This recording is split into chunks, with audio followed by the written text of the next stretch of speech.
月13号，率中国党政代表团对朝鲜进行正式友好访问的中共中央政治局常委、全国人大常委会委员长赵乐际，在平壤会见朝鲜劳动党总书记、国务委员长金正恩。此前，赵乐际与朝鲜劳动党中央政治局常委、最高人民会议常任委员会委员长崔龙海举行会谈，双方就加深两国高级别交流达成了共识。在与金正恩会见时，赵乐际首先转达习近平总书记对金正恩的亲切问候和良好祝愿。赵乐际表示，受习近平总书记和中共中央委派，我此次率中国党政代表团对朝鲜进行正式友好访问，并出席中朝友好年开幕式活动，受到朝鲜党和政府的热情接待。今年是中朝建交75周年，我们一起走过的是睦邻友好、并肩战斗、命运与共、共同发展的75年。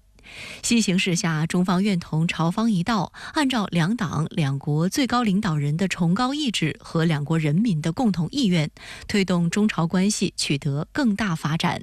赵乐际指出，中朝友谊是两党两国老一辈革命家亲手缔造和培育的，经受住国际风云变幻的种种考验，是我们共同的宝贵财富。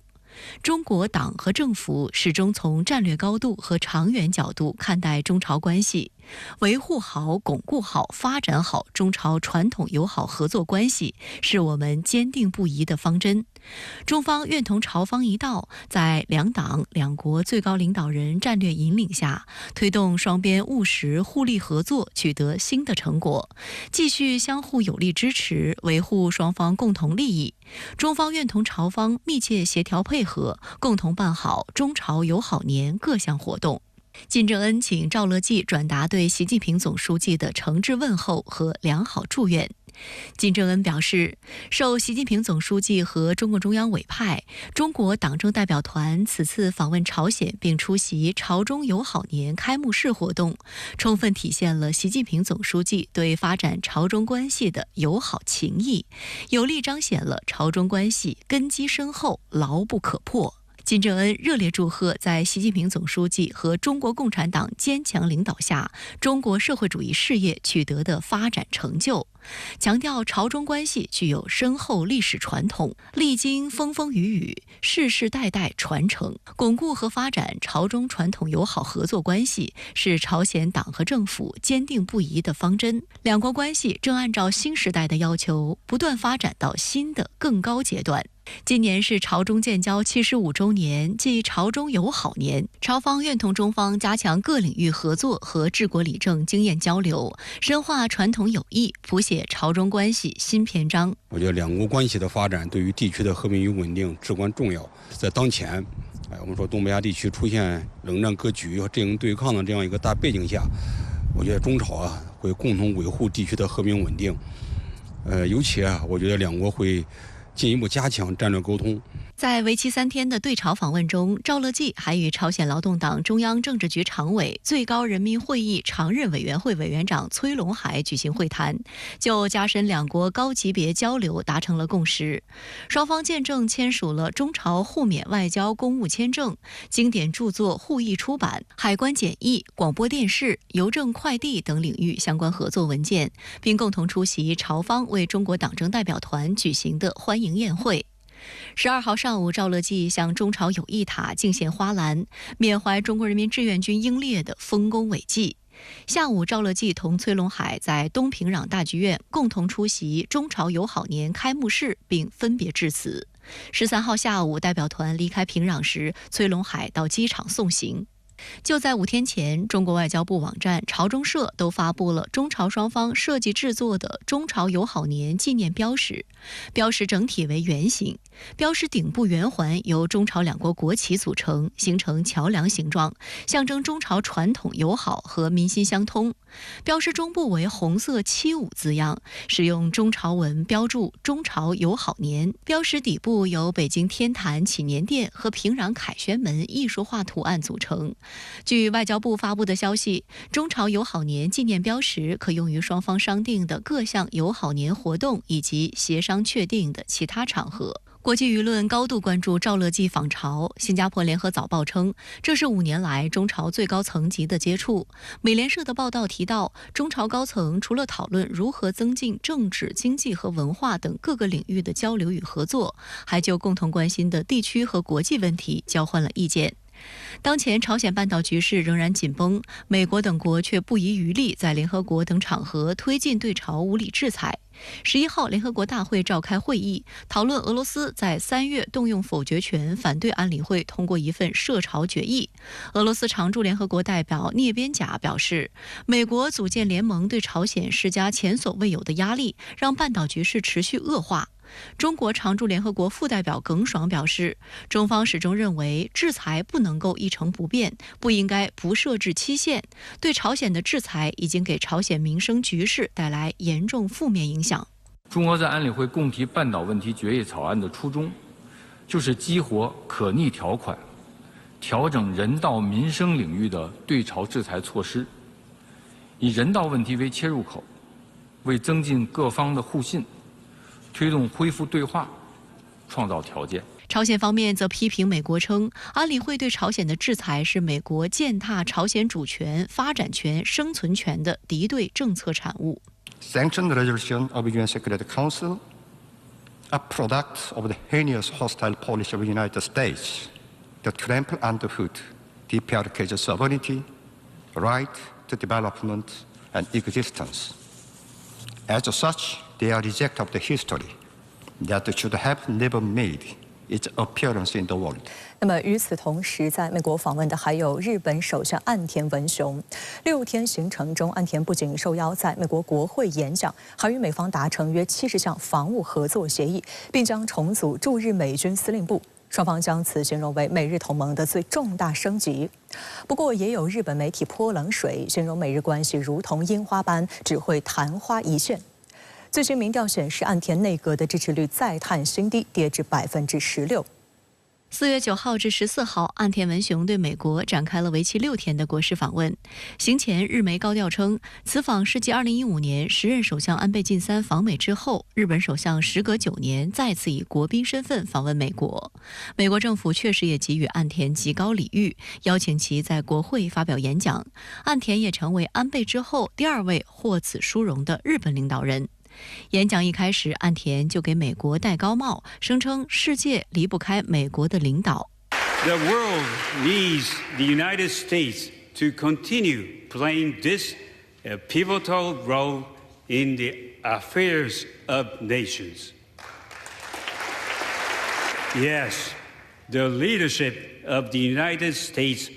it is indispensable. 据朝日电视台爆料，为了准备这次全英语演讲，岸田专门请来一位美国总统的演讲撰稿人，让其将演讲稿内容做了录音，反复听录音练习。分析认为，岸田沿用美国文化符号，强调自己了解与喜欢美国，反映其希望日美关系能突破原有框架的强烈意愿。Ladies and gentlemen,